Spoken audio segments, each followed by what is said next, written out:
அஸ்ஸலாமு அலைக்கும் வரஹ்மத்துல்லாஹி வபரகாத்துஹு. அன்பிற்குரிய சகோதர சகோதரிகளே, நீங்களும் ஆலிம்களாகலாம் என்ற இந்த பாடத்தில்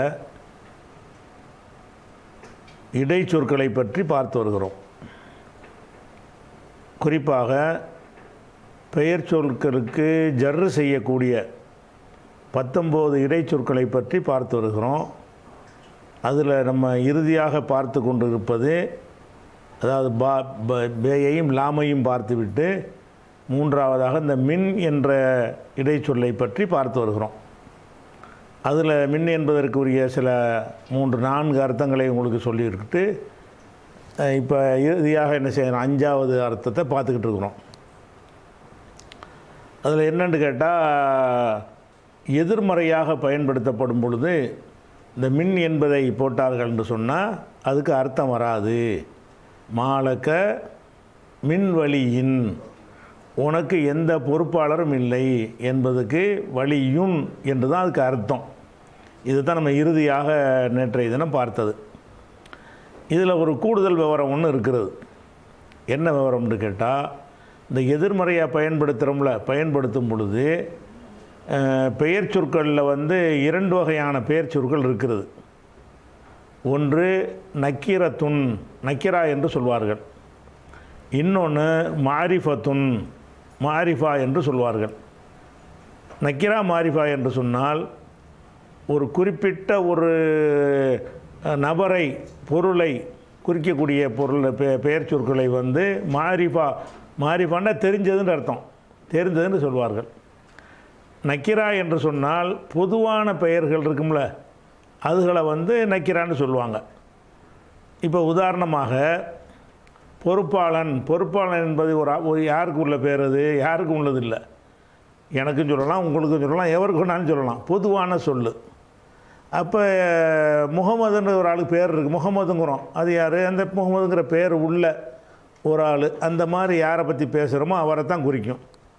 அப்போ ஒரு தனித்தனி நபர்களுடைய பெயர்கள் இருக்கும்னு சொன்னால் அதுக்கு பேர் மாரிஃபான்னு சொல்லுவாங்க. ஜெயிது, அம்ரு, ஆயிஷா, ஃபாத்திமா அப்படின்னா அது ஒரு ஆளுக்கு தான் சொல்ல முடியுமே தவிர அது ஒரு கருத்தை வச்சு சொல்கிறது கிடையாது. ஆனால் ஒரு பொதுவான ஆண், பெண், மனிதன், குரங்கு, நாய் என்ன சொல்லுவது எந்த நாய்க்கும் ஒன்றா யூஸ் பண்ணிக்கிறலாம். மனிதன்கிற சொல்ல எந்த மனிதனுக்கு யூஸ் பண்ணலாம். ஒரு மனிதன் வந்தாண்டவுடனே இன்னார் தான் வந்தார்னு உங்களுக்கு விளங்கிருமா? விளங்காது.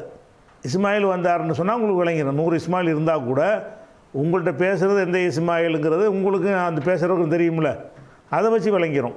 அப்போ ஒருத்தரை சொன்ன உடனே இன்னாரைத்தான் பேசுகிறோம் என்று அறிய முடிந்தால் அதுக்கு பேர் மாரிஃபா. நல்லா விளங்கிக்கிறங்க. ஒரு சொல்ல பயன்படுத்துகிறோம், சொன்ன உடனே என்ன செய்யுது, இவரைத்தான் இல்லை இந்த பொருளைத்தான் பேசுகிறார்கள் அப்படின்னு தெரிஞ்சால் அதை மாரிஃபான்னு சொல்லுவாங்க.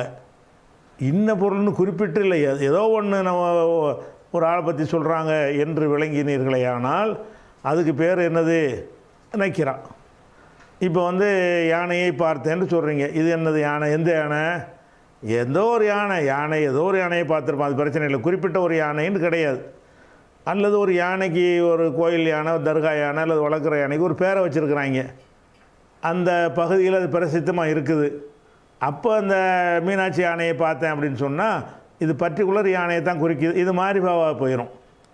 இப்போ மாரிஃபான்னா பர்டிகுலராக இன்னாரைத்தான் பேசுதுன்னு தெரிஞ்சுன்னு சொன்னால் அதுக்கு பேர் மாரிஃபா என்று சொல்வார்கள். இது நம்ம பெயர் சொல் சட்டத்தில் விரிவாக விளங்கிக்கிற போகிறோம். இப்போ இந்த மின் என்கிற பாடத்துக்கு தேவையாக இருக்குது. அதனால் கொஞ்சம் சுருக்கமாக நக்கிரா மாரிஃபாவை பற்றி நல்ல விரிவான விளக்கங்கள் உங்களுக்கு அது அறிய வேண்டிய விஷயம். அது பிறகு அறிஞ்சிக்கிடுவோம். இப்போதைக்கு இப்படி அறிஞ்சிக்கிட்டால் போதும். என்னது? நக்கிரான்னு சொன்னால் ஒரு ஆளை பற்றி, ஒரு பொருளை பற்றி பேசும் பொழுது இன்ன பொருளை தான் பேசுகிறார்கள் என்று துல்லியமாக அது தெரிந்தால் அந்த மாதிரி பெயர் சொற்கள் மாரிஃபா. இன்னாருலாம் கிடையாது, ஏதோ அந்த தன்மை உள்ள ஆளை பற்றி பேசுகிறாங்கன்னு நினைத்து கொண்டால் அதுக்கு பேர் நக்கிரான்னு விளங்கிக்கணும். இப்போ ஒரு வாசகத்தை சொல்கிறோம், மா ஜக்கா, அல்லாஹ் தூய்மைப்படுத்தவில்லை, மின் அகதின். அகதுனா ஒருத்தன்னா யார்? எந்த ஒருத்தனையும் எடுத்துக்கிறது, இன்னாருலாம் கிடையாது. அந்த நக்கிரா சொல்லில் தான் அந்த மின் அகதின்னு போடணும். இந்த இடத்துல ஜெய்தை போட்டிங்கன்னு வைங்க, மாசக்கா மின் ஜெய்துன்னு சொல்லக்கூடாது. ஏன்னா எதிர்மறையாக வந்திருக்குது. எதிர்மறையாக வந்தாலும் ஜெய்துங்கிறது என்ன பேர்? அது மாரிஃபாவுடைய பேர். ஜெய்துன்னா ஒரு ஆளுக்கு பேர் தானே.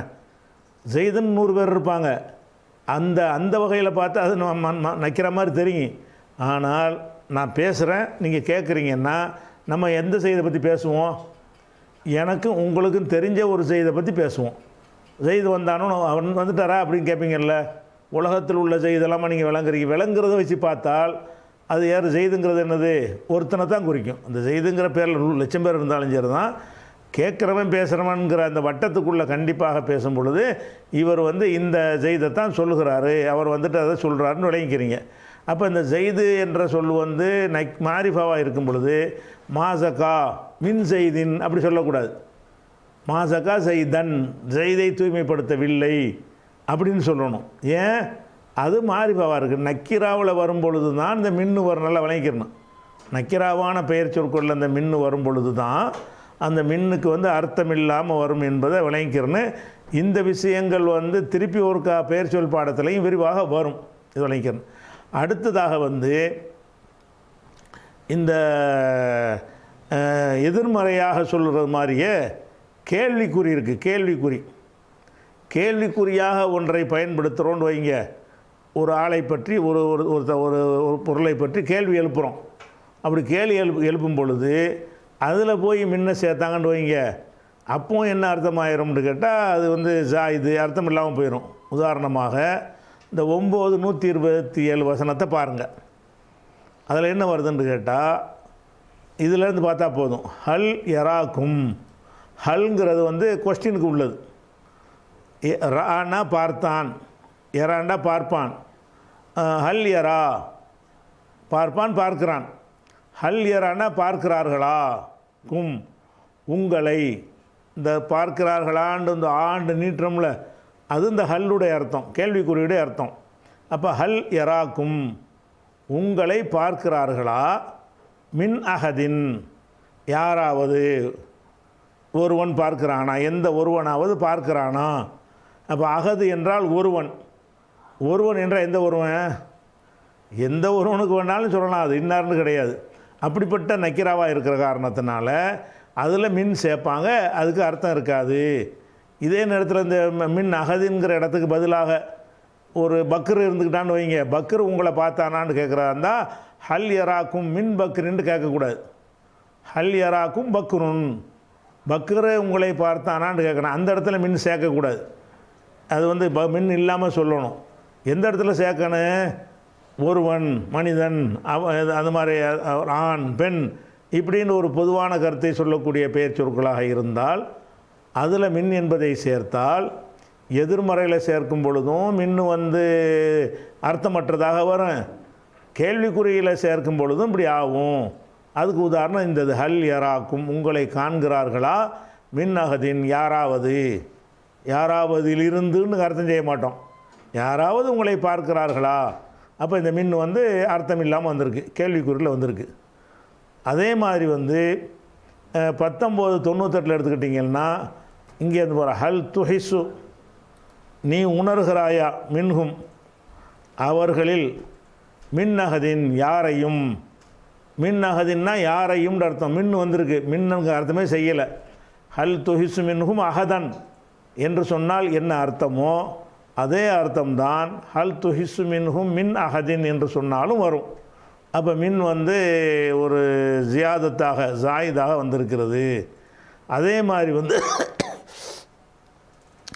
அரபு மொழியில் கம் என்கிற ஒரு வார்த்தை இருக்குது. கும்னா நீங்கள் அது வர இது கம் என்றால் என்ன அர்த்தம்னா எவ்வளவோ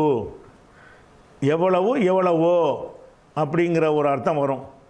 இந்த கம்முக்கு பிறகு உதாரணமாக கம் கீமத்துஹு இதனுடைய விலை எவ்வளவு அப்படின்னு கேட்குறோம். இந்த இடத்துல எவ்வளவுங்கிறதுக்கு பயன்படுத்துகிற வார்த்தை என்ன? கம்முங்கிற வார்த்தை. இந்த கம்மு கேள்வியாக இல்லாமல் எவ்வளவோ கேள்வி கேட்குறது இல்லை, எவ்வளோ பேர் வந்துட்டாங்கன்னு சொல்கிறோம். அப்போ இந்த கம்மு பயன்படுத்துவாங்க. இந்த கம்மு கேள்விக்குரிய சொல்லு தான், கேள்விக்குரிய சொல்லாக இருந்தாலும் இந்த கம் என்பதை ஒருத்தன் கேள்வி சொல்லி பதில் எதிர்பார்க்கறதுக்காகவும் சொல்லுவாங்க. அப்படி இல்லாமல் உன்னை மாதிரி எத்தனை பேரை பார்த்துருக்குறேன், எத்தனை பேரை பார்த்துருக்கிறேன் என்று அவன்கிட்ட கேள்வி கேட்டோம்னாலும் அப்படி தான் கேட்கணும். எத்தனை பேரை பார்த்துருக்கிறேன் என்ற மெசேஜை நம்ம சொன்னோம்னு சொன்னால் எத்தனையோ என்று சொல்கிறோம்ல, எத்தனையோ எத்தனைன்னு கேள்வி கேட்டிங்கன்னா அது வந்து கொஸ்டின் கொள்வது, அதுக்கு இந்த மின்னுடைய சட்டம் வராது. இப்போ நான் சொல்லக்கூடியது எத்தனைங்கிறதுக்கு பதிலாக எத்தனையோ என்கிற ஒரு அர்த்தத்தில் பயன்படுத்தினீர்கள் என்று சொன்னால் அப்போ என்ன செய்வாங்கன்னா அந்த எத்தனையோ மனிதர்கள் கம்மின் ரஜுலின், கம் ரஜுலின் எத்தனை மனிதர்கள் கேள்வி, கம்மின் ரஜுலின் எத்தனையோ மனிதர்களை பார்த்துருக்கிறேன் அப்படிங்கிறீங்க. இந்த இடத்துல இந்த மின்கிற வார்த்தையை போடுவாங்க கம்முக்கு பின்னாடி. கம் என்கிற வார்த்தையை கொஸ்டினாக பயன்படுத்தும் போது போட மாட்டாங்க. கம் என்ற எத்தனை என்கிற அர்த்தத்தில் போட மாட்டாங்க. எத்தனையோ எவ்வளவோ அப்படிங்கிறத ஒரு கேள்வியாக இல்லாமல் அதிகம்ங்கிறத சொல்வதற்கு நம்ம பயன்படுத்துவோம்ல, அப்படி பயன்படுத்தினோம்னு சொன்னால் என்ன செய்யணும், கம்மின் ஒரு நிறைய புஸ்தகங்கள் நீ படிச்சிருக்கிறீங்க, கம்மின் கிதாபின் அல்ல எத்தனையோ கிதாபுகளை கரத்து நான் வந்து படித்திருக்கிறேன் அப்படிங்கிறீங்க. அப்போ கம் கிதாபின் கரகத்தை எத்தனை கிதாப் நீ படிச்சிருக்கிறேன்னு சொன்னீங்கன்னா அப்போ வந்து அந்த மின் தேவையில்லை. கேள்வி கேட்டிங்கன்னா, கேள்வி கேட்காம எத்தனையோ கிதாபுகளை நான் படித்திருக்கிறேன் அப்படின்னு சொல்வதாக இருந்தால் எப்படி சொல்லணும், கம் மின் கிதாபின், கம் மின் கிதாபின் எத்தனையோ கிதாபுகளை கரத்து நான் ஓதி இருக்கிறேன். இந்த இடத்துல இந்த கம்முக்கு பின்னாடி வரும் பொழுது மின் கிதாபின் வருதுல, அந்த மின்னுக்கு அர்த்தம் கிடையாது. கம் கிதாபின் கரத்து எவ்வளோ கிதாபுகளை ஓதி இருக்கிறேன் அந்த அர்த்தம் வந்துடுது. அப்போ அந்த மாதிரி இடங்களில் என்ன செய்யும், மின் வரும். அதுக்கு உதாரணம் 2:249 புரிஞ்சுக்கிறதுக்காக ஒன்று உதாரணம் காட்டுறோம்ல, அதுக்காக வேண்டி கம் மின் ஃபேத்தின், ஃபேத்து என்றால் கூட்டம், ஃபேத்துன் என்ற என்னது கூட்டம். அப்புறம் கலீலத்தின் வருது, கலீலத்தின்னா கம்மி, கலீலுன் கல்லன்னா குறைவாக ஆனதுன்னு அர்த்தம். அதில் வந்து இஸ்ம் ஃபாயில் வந்து ஃபைலுன் என்று வரும். கலீலுன், கலீல்னா குறைவானது, அதனுடைய பெண்பால் வந்து கலீலத்துன். ஏன் பெண்பாலை போடுறோம்னா ஃபேத்துங்கிறது பெண்பால், கூட்டம்ங்கிறதுக்குரிய அந்த சொல்லு பெண்பாலாக இருக்கிறதுனால ஃபேத்தின் கலீலத்தின் குறைவான கூட்டம். ஃபேத்து என்றால் கூட்டம், ஃபேத்துன் கலீலத்துன் குறைவான கூட்டம். அப்போ இந்த கம்மை பக்கம் சேர்க்குறோம், கம் மின் ஃபேத்தின் கலீலத்தின் எவ்வளவோ குறைவான கூட்டம், எவ்வளவோ குறைவான கூட்டம். குறைஞ்ச எண்ணிக்கையில் இருப்பாங்கள்ல, கூட்டம்ங்கிறது வந்து 50 பேராக இருந்தாலும் ஒரு கூட்டம் தான், 50,000 பேராக இருந்தாலும் ஒரு கூட்டம் தானே. இங்கே சொல்கிறது என்னென்னு கேட்டால் கம்மின் ஃபேத்தின் கலீலத்தின் குறைவான எண்ணிக்கையில் குறைவான எண்ணிக்கையில் உள்ள எவ்வளோ கூட்டத்தினர்கள் கலபத் வென்றிருக்கிறார்கள். கலபண்டா ஜெயித்தான், வென்றான், மிகைத்தான். கலபத்து வென்றிருக்கிறார்கள். ஃபேத்தன் கசீரத்தன் அதிகமான கூட்டங்களை வென்றிருக்கிறார். எவ்வளோ குறைவான கூட்டம் அதிகமான கூட்டங்களை வென்றிருக்கிறார்கள் இப்படிங்கிறோம். இந்த இடத்துல வரக்கூடிய மின்னுக்கு அர்த்தம் கிடையாது.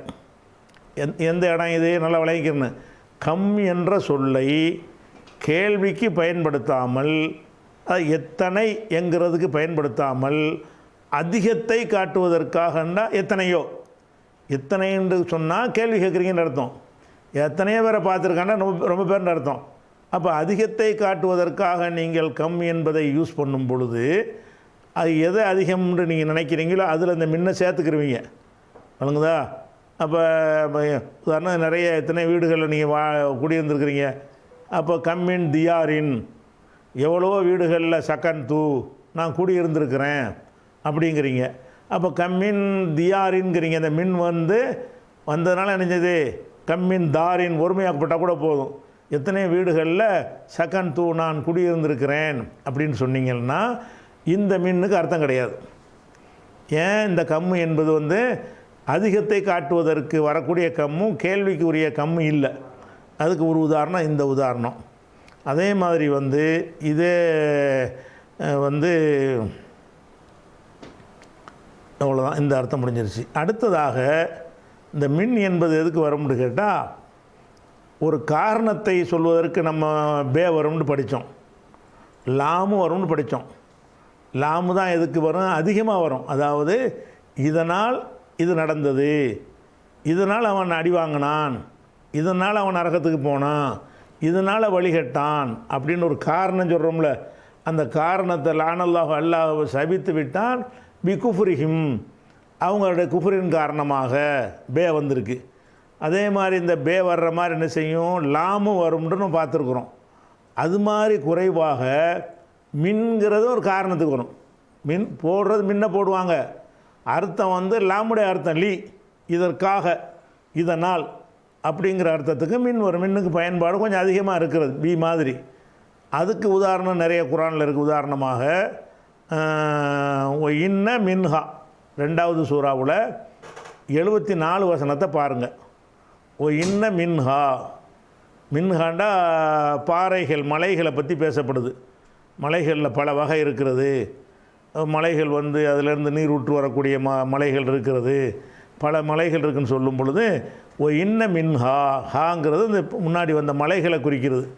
அந்த மலைகளில் இருக்கிறது லமா யஹ்பித்து, ஹபத்தன்னா இறங்குறது, மலை இறங்குறதுன்னா உருள்றது. மனுஷன் இறங்குனதுன்னா இறங்குறன்னு நம்ம தமிழில் சொல்லுவோம். தமிழில் வந்து மலை வந்து இறங்குன்னு சொல்ல மாட்டோம். மலைன்னா மலையில் உள்ள பாறாங்கல், ஒரு மலை உச்சியில் ஒரு பாறாங்கல் என்ன செய்யுது? கீழே வருது, அது வந்து உருண்டு வருதுன்னு சொல்லுவோம். விளங்குதா? எப்படி சொல்ல மாட்டோம்? அந்த கல் இறங்கி வருதுன்னு சொல்ல மாட்டோம். அரபியில் 2க்கும் இறங்கி வருதுன்னு சொல்லுவாங்க. அப்போ லமா யஹ்பித்து, உருண்டு வரக்கூடியவைகள். இதில் தமிழுக்கு தகுந்த மாதிரி அர்த்தம் செஞ்சுக்கணும். இறங்கி வரக்கூடியன்னு சொல்லாமல் வானத்திலேருந்து இருக்கிற மலையை வந்து இறங்குதுன்னு சொல்லுவோம் தமிழில். மலை உச்சியிலேருந்து இறங்கி வரக்கூடிய ஒரு பாறாங்கல்ல வந்து பாறாங்கல்ல இறங்கி வருதுன்னு சொல்ல மாட்டோம், உருண்டு வருதுன்னு தான் சொல்லுவோம். அப்போ அந்த ஹபத்தங்கிற சொல்லுக்கு வந்து இறங்குதுன்னு அர்த்தமாக இருந்தாலும் அது வந்து தமிழில் வந்து அதுக்கு பல அர்த்தம் இருக்கிறதுனால அதுக்கு எதை பயன்படுத்துகிறோமோ அதை நம்ம பயன்படுத்திக்கிறணும். அப்போ இன்ன மின்ஹா, அந்த மலையில் உள்ள பாறாங்கற்களில் இருக்கிறது லமா யஹ்பித்து, உருண்டு வரக்கூடியவை. இறங்கக்கூடியவைன்னா உருண்டு வரக்கூடியவை. எதனால் உருண்டு வரக்கூடியவை? மின் ஹஷியத்தில்லா, ஹஷியத்து என்றால் அச்சம். ஹஷியத்துனா என்னது? அச்சம். ஹஷியத்தில்லா என்றால் அல்லாஹ்வுடைய அச்சம். இப்போ ஹஷியத்துங்கிற வார்த்தை வந்து ஹஷிய என்கிற சென்றகால வினையிலிருந்து வரக்கூடிய மஸ்தர். ஃபஅலத்துன் அப்படி என்ன வரும்? மஸ்தர் வரும். 3 எழுத்து சொல்லுக்கு மஸ்தர் வந்து 33 வகையாக வரும்னு படித்தோம்ல. அந்த 33ல் ஒரு வகை என்னென்னு கேட்டால் ஃபஅலத்துன், ஹஷியத்துன். அப்போ ஹஷியண்டா அஞ்சினான், ஹஷியத்துன் அஞ்சுதல், அச்சம், அந்த அர்த்தம் வந்துடும். அப்போ ஹஷியத்தில்லா என்றால் அல்லாவின் அச்சம். இப்போ இந்த மின்னுக்கு என்ன அர்த்தம்? எஹ்பித்து இறங்குகிற, உருண்டு வருகிறது, இறங்குன்னு தான் அர்த்தம். தமிழுக்கு இறங்குனா சிரிப்பாங்க, என்ன மழை அது நீங்கள் ஒன்று படிப்படியாக இறங்கி வருதுன்னு கேட்பாங்க. தமிழுக்கு என்ன செய்யணும்? உருண்டு வருதுன்னு பேசிக்கிட்டு. லமா எஹ்பித்து, உருண்டு வருகிறவை இருக்கின்றன. மின் ஹஷியத்தில்லா, அல்லாஹ்வுடைய அச்சத்தின் காரணமாக. இந்த மின்னுக்கு என்ன அர்த்தம்? காரணத்துக்கு வந்திருக்கு. அல்லாஹ்வின் அச்சத்தில் இருந்து அது உருளவில்லை. என்ன செய்த? அல்லாஹ்வின் அச்சத்தை விட்டும் அது உருளவில்லை. வேறு எதில் உருளுகிறது? அல்லாஹ்வின் அச்சத்தினால் உருளுகிறது. மின் ஹஷியத்தில்லா, அல்லாஹ்வுடைய அச்சத்தின் காரணமாக. இந்த காரணமாகங்கிற நம்ம எங்கேருந்து எடுக்கிறோம்னா மின்னு தான் அந்த காரணமாகங்கிற அர்த்தத்தை தந்தது எது? மின்னு தான். அப்போ 2:74 அப்படியும் வருது. அதே மாதிரி வந்து மின் ஹஷியத்தில் இன்னொரு உதாரணம் பாருங்கள். இது வந்து மலக்குமார்களை பற்றி சொல்லுது. 21, 28 என்ன சொல்லுதுன்னா, ஒஹும் அவர்கள்னா மலக்குகள்னு எப்படி தெரியும்னா, இதுக்கு முந்தின வசனங்களை போய் பார்த்தீங்கன்னு சொன்னால் மலக்குமார்களை பற்றி தான் பேசிக்கிட்டு வர்ற வசனம் இது.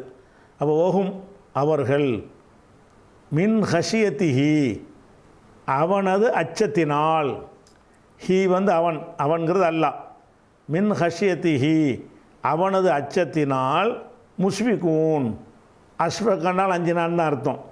அவனுடைய அச்சத்தினால் அஞ்சுகிறார்கள், நடுங்குகிறார்கள், நடுங்கக்கூடியவர்களாக இருக்கிறார்கள் அப்படின்னு வருது. இதில் நமக்கு தேவை என்ன? ஓகும் அவர்கள் மின் ஹஷியத்திஹி, அல்லாஹ்வுடைய அச்சத்தில் இருந்து அர்த்தம் செய்ய முடியலை. அல்லாவின் அச்சத்தை விட்டும் பொருந்த மாட்டேங்குது. அல்லது ஒரு ஜாயிது அர்த்தமே இல்லாமல் வச்சுட்டு அவர்கள் அல்லாவின் அச்சம் இணைய மாட்டேங்குது. அப்போ இந்த மின்னுக்கு என்ன அர்த்தத்தில் இது பயன்படுத்தி இருக்குது? இது காரணத்துக்கு பயன்படுத்தியிருக்கு. மின் ஹஷியத்திஹி, அவனது அச்சத்தின் காரணமாக முஷ்ஃபிகூன் அவர் நடுங்குகிறார்கள். மாணவர்கள் மின் ஹஷியத்திஹி, அவனுடைய அச்சத்தின் காரணமாக நடுங்குகிறார்கள். அப்போ இந்த வசனம் மலக்குமார்களை பற்றி பேசிக்கிட்டு வரும் பொழுது, ஒஹும் அவர்கள், அதாவது வானவர்கள், மின் ஹஷியத்திஹி, அவனுடைய அச்சத்தின் காரணமாக, அச்சத்தினால், இதனால் அதனால், இதன் காரணமாக அதன் காரணமாக அப்படிங்கிறதுக்கு வரக்கூடியது மின் வந்திருக்குது. மின்னுடைய அர்த்தத்தில் இது ஒரு அர்த்தம்னு விளங்கிக்கிறோம். அதே மாதிரி இந்த குரானை 59வது சூறாவில் 21வது வசனத்தில் வருது. இந்த குரானை ஒரு மலையின் மீது நம்ம இறக்கி வச்சுருந்தோமையானால் அந்த மலைகள் என்ன செய்யும்? அது நடுநடுங்கக்கூடியதாகிவிடும். எதனால்? மின் ஹஷியத்தில்லா. இதுதான் நமக்கு பிரச்சனை. மின் ஹஷியத்தில்லா, அல்லாஹ்வின் அச்சத்தின் காரணமாக மலைகள் கூட அல்லாஹ்வுக்கு அஞ்சி நடுநடுங்கதை நீ பார்ப்பாய் அப்படின்னு வருது. நமக்கு பிரச்சனை என்னென்னு கேட்டால், இந்த மின் என்பது எதுக்கு வந்திருக்குது?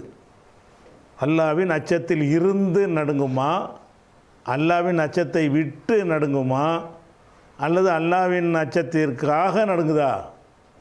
அச்சத்திற்காக, அச்சத்தினால், அச்சத்தின் காரணமாக. அந்த காரணமாக என்கிற அர்த்தத்திலையும் மின் என்ற வார்த்தை வரும். மின்னுடைய அர்த்தங்களை பார்த்துட்டோம். கடைசியாக ஒரு அர்த்தம் என்னன்னு கேட்டால், லஹிக்கன்னா சிரித்தான். நம்ம லஹிக்கங்கிற சொல்லுக்கு என்ன அர்த்தம் இருக்குது? சிரித்தான்ங்கிற அர்த்தம் இருக்குது. சிரிக்கும்போது ஒரு ஆளை பார்த்து நம்ம சிரிக்கிறோம். சிரிக்கிறதுன்னு சொன்னால் ஒரு ஆளை பார்த்து சிரிக்கிறதுக்கு 2 அர்த்தம் இருக்குது. நம்மளை பார்த்து அவர் சிரிக்கிற, நம்மளை அவரை பார்த்து சிரிக்கிறோம். அந்த சிரிக்கிறது இல்லை. அப்படி இல்லாமல் அவருக்கு ஏற்பட்ட கதியை பார்த்து சிரிக்கிறோம்ல. ஒருத்தன் வர்றான், வழிக்கு விழுந்துடுறான், நீங்கள் சிரிக்கிறீங்க உடனே. அந்த சிரிப்பு ஒரு மனிதனை பார்த்து சிரிப்பதுன்னா, ஒரு மனிதனுக்கு ஏற்பட்ட துன்பத்தை பார்த்து நம்ம சிரிக்கிறோம். நமக்கு ஏற்பட்ட துன்பத்தை பார்த்து அவன் சிரிப்பான். அது இல்லாமல் சும்மா ஒருத்தர் பார்த்து சிரிக்கிறது அது வேறு விஷயம். அப்போ ஒரு துன்பத்தை பார்த்து, அப்போ அந்த சிரித்தல் என்கிற அர்த்தத்துக்கு வரும் பொழுது அதில் என்னது, இந்த பார்த்துங்கிற வார்த்தையெல்லாம் சேர்க்க மாட்டாங்க. எப்படி சேர்ப்பாங்கன்னா, மின் சேர்த்து விட்ருவாங்க. லஹிக்து, நான் சிரித்தேன், மின் ஜெய்தின், ஜெய்துக்கு ஏற்பட்ட கதியை பார்த்து சிரித்தேன் அர்த்தம். ஜெய்திலிருந்து சிரிக்கவில்லை. அல்லது ஜெய்தோட சந்தோஷமாக நேருக்கு நேரம் பார்த்து அந்த பார்த்துங்கிற அர்த்தம் இல்லை. வேறு என்ன அர்த்தம் இருக்குது? ஜெய்து என்பவன் உங்களை ரொம்ப அநியாயம் பண்ணியிருக்கிறான், உங்களை கொடுமைப்படுத்துகிறான்னு வைங்க. அப்போ நீங்கள் மனசுக்குள்ளே புழுங்கிக்கிட்டு இருக்கிறீங்க. ஒரு நாள் உங்கள் கண்ணு முன்னாடி அவன் ஜெய்தை போட்டு எல்லாம் ஆட்டி பின்னி எடுக்கிறாங்க. உங்களுக்கு சிரிப்பாக இருக்குமா இல்லையா? அப்போ லஹிக்து மின் ஜெய்தின், ஜெய்துக்கு ஏற்பட்ட கதியை பார்த்து நான் சிரிக்கிறேன்.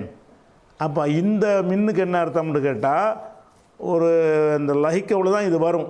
லஹிக்கவில் வரும்போது ஒரு ஆளை பார்த்து நீங்கள் சிரிச்சிங்கன்னா அது வேறு விஷயம். இப்போ நம்ம அதை சொல்கிறது வழக்கம் இல்லை. லஹித்து, நான் சிரித்தேன்ட்டு போயிடுவீங்க. அப்போ ஒருத்தனுக்கு ஏற்பட்ட கஷ்டம் நமக்கு சிரிப்பை தரும்ல. சில நேரங்களில் அடுத்தவனுக்கு ஏற்படக்கூடிய கஷ்டம் சிரிப்பை தரும். அதில் நமக்கு அனுமதிக்கப்பட்டதும் இருக்குது, அனுமதிக்கப்படாதும் இருக்கிறது. ஒருத்தன் வலிக்கு விழுந்துனான்னு சொன்னால் அது நம்ம சிரிக்கக்கூடாது. அவன் துன்பத்துக்கு ஆளாகிருக்கான், ஆனால் சிரிப்போம். இது அனுமதிக்கப்படாது. ஒருத்தன் அவ்வளோ அநியாயம் பண்ணியிருக்கிறான், அவனுக்கு ஒரு கதி ஏற்படுது, அப்போ நமக்கு சிரிப்பு வரும்.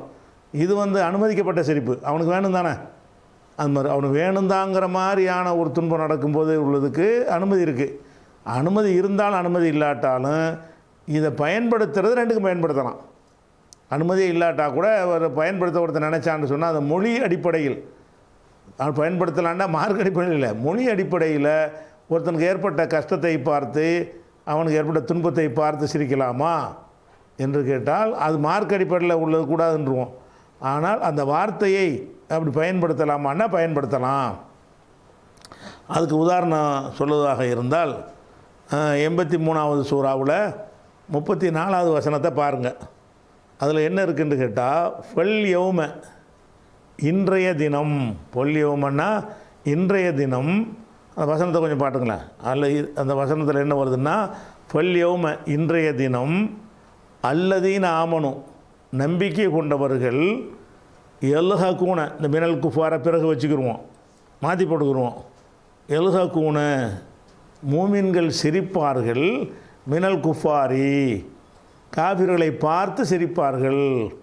இப்போ இந்த உலகத்தில் நம்ம படுற கஷ்டத்தை பார்த்து அவன் சிரிக்கிறான். அதே நேரத்தில் ஆகிரத்தில் என்ன நடக்கும்? நமக்கு சிரிப்பாக இருக்கும். இவ்வளவு எங்களை படுத்துனீங்களா, படாத பாடுபடுத்துனீங்களே, இப்போ நீங்கள் என்ன கதிக்கு ஆளாக இருக்கிறீங்கன்னு நினைக்கும் போது நமக்கு சிரிப்பு வரும்ல, மகிழ்ச்சி வரும்ல, சந்தோஷம் வரும்ல. அதுக்கு இந்த மின்னை பயன்படுத்தலாம். அதாவது ஒரு அநியாயம் செய்து கொண்டிருந்த ஒருத்தனுக்கு நாம் சந்தோஷப்படுகிற மாதிரியான ஒரு நிகழ்வு நடக்கும் பொழுது அந்த இடத்துல அந்த லஹிக்க எலஹகு அதிலிருந்து வரக்கூடிய வார்த்தைகளை பயன்படுத்தும் பொழுது என்ன சேர்த்துக்கிறேன்னு, ஒரு மின் என்பது சேர்த்துக்கொள்ளணும். எங்கேயாவது குரானில் ஹதீஸில் இப்படி வந்துச்சுன்னு சொன்னால் என்ன அர்த்தம் செய்யணும்? மூமின்கள் காஃபிர்களில் இருந்து சிரிப்பார்கள்னா மீனிங் இல்லாமல் போயிடும். மூமின்கள் வந்து காஃபிர்களில் இருந்து அல்லது காஃபிர்களை விட்டும் காஃபிர்களுக்காக இதுவரைக்கும் செஞ்ச எந்த அர்த்தமும் பொருந்தாது. என்ன செய்யணும்? அவனை பார்த்து சிரிப்பார்கள். பார்த்து சிரிக்கிறதுனா இந்த அர்த்தத்தில் பார்த்து உனக்கு இது வேணும் தான் அப்படி நினச்சி சிரிக்கிறது. அந்த மாதிரி குரான் ஹதீஸில் இப்படி வருமா? குரானு ஹதீஸில், அரபி இலக்கியங்களில், பேச்சில், வழக்கில், கவிதைகளில் எதில் வந்தாலும் சரி, இந்த மாதிரி மின் போட்டு அந்த சிரிப்பு வந்துச்சுன்னு சொன்னால் அந்த இடத்துல மின்னுக்கு அர்த்தம்லாம் செய்யக்கூடாது. அதனுடைய கருத்து என்ன?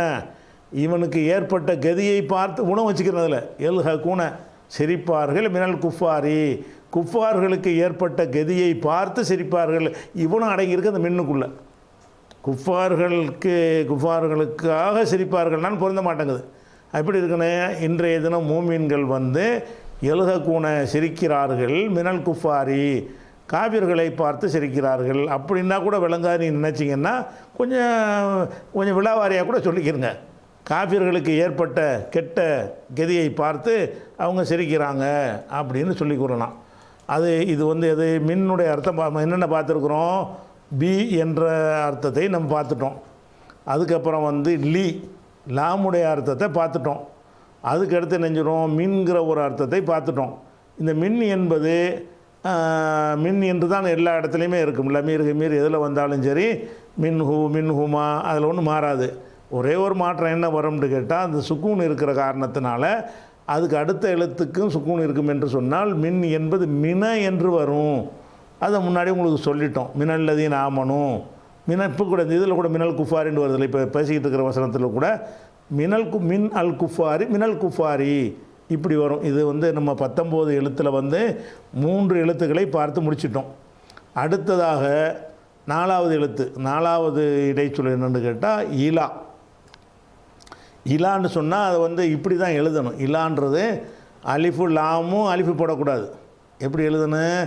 அலிஃபு லாமு இலைன்றது போட்டு எழுதணும். இலான்னு எழுதுவோம். லாமுக்கு ஃபத்தஹு போட்டிருப்போம், அலிஃபு கசர் போட்டிருக்கோம். அந்த இலா எப்படி எழுதணும்னா அந்த அலிஃபு லாமு போட்டு எழுதணும். இல்லான்னு பிடிச்சிடுவாங்க. இல்லைல்லாண்டு அந்த அர்த்தமாக இல்லை. அலிஃபு போட்டால் இலான்னு நீட்டுறதுக்காக வேண்டி ஒரு அலிஃபை போட்டு விட்டீங்கன்னு சொன்னால் இல்லான்னு படிச்சிடுவாங்க. இல்லைல்லா மாதிரி தவிரங்கிற அர்த்தத்துக்கு படிச்சிருவாங்க. அப்படி அந்த கன்ஃபியூஸ் ஆகக்கூடாதுங்கிறதுக்காக வேண்டி என்ன செய்கிறாங்கன்னு கேட்டால், இதுக்குன்னு ஒரு தனி இந்த ஹர்ஃபுக்கு தனி வடிவம் கொடுத்துருக்குறாங்க. இப்படி அலிஃபு லாமு அந்த வந்து புள்ளி இல்லாத வச்சு எழுதுவாங்க. அப்போ இந்த இலாங்கிற வார்த்தையும் அந்த 19 எழுத்தில் உள்ள வார்த்தை தான். இந்த இலா என்பது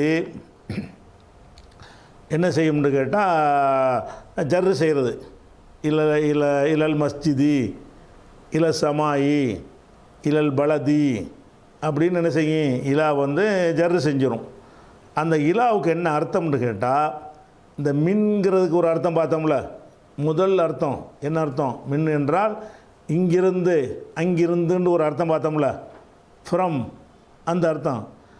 அது இங்கிருந்து எங்கே போகிறோம் என்று இருக்கும்ல, அதுக்கு இலா போடுவாங்க. வீட்டில் இருந்து எங்கே போனீங்க, பள்ளிவாசலுக்கு போனீங்களா? இலல் மஸ்ஜிதி, மஸ்ஜித் வரைக்கும் போனேன். அப்போ ஹரஜத்து மினல் பைத்திலிருந்து வீட்டிலிருந்து வெளியேறினேன். இலல் மஸ்ஜித், மஸ்ஜித் வரைக்கும் போனேன். அல்லது சிறுத்து, நான் பயணித்தேன். இலல் பசரத்தி, பசரா வரைக்கும் போனேன். இப்படி அந்த இலாங்கிறது வந்து என்ன செய்கிறது, இது தமிழில் சொல்கிறாங்க வரை. இலான்னு என்ன அர்த்தம்? வரை, இதுவரை அதுவரைங்கிறீங்கல்ல, இதுவரை அதுவரை அப்படிங்கிற அர்த்தத்திற்கு எது பயன்படுத்துவாங்க? இலாங்கிற வார்த்தையை பயன்படுத்துவார்கள். அதுக்கு உதாரணம் ஏற்கனவே நம்ம நடைமுறை உதாரணம் காட்டியிருக்கிறோம். சிறுத்து மினல் பசரத்தி இலல் கூஃபத்தி, பசராவில் இருந்து கூஃபா வரைக்கும் நான் இரவில் பயணித்தேன். மின் வந்ததுனால பசராவிலிருந்து, இலா வந்ததுனால கூஃபா வரை, கூஃபாவில் இலா வர்றதுனால இலான்னா கூஃபா வரைன்னு செய்யணும். இது ஒரு அர்த்தம்தான். இந்த இலாவுக்கு இன்னும் சில அர்த்தங்கள் இருக்கிறது, இன்னும் சில பயன்பாடுகள் இருக்கிறது. அதுக்குன்னு பிரத்யேகமாக பயன்படுத்துகிற சில விஷயங்கள் இருக்கிறது. அதை வந்து இன்ஷா அல்லாஹ் நம்ம நாளைய தினத்துக்கு பார்ப்போம். அஸ்ஸலாமு அலைக்கும்.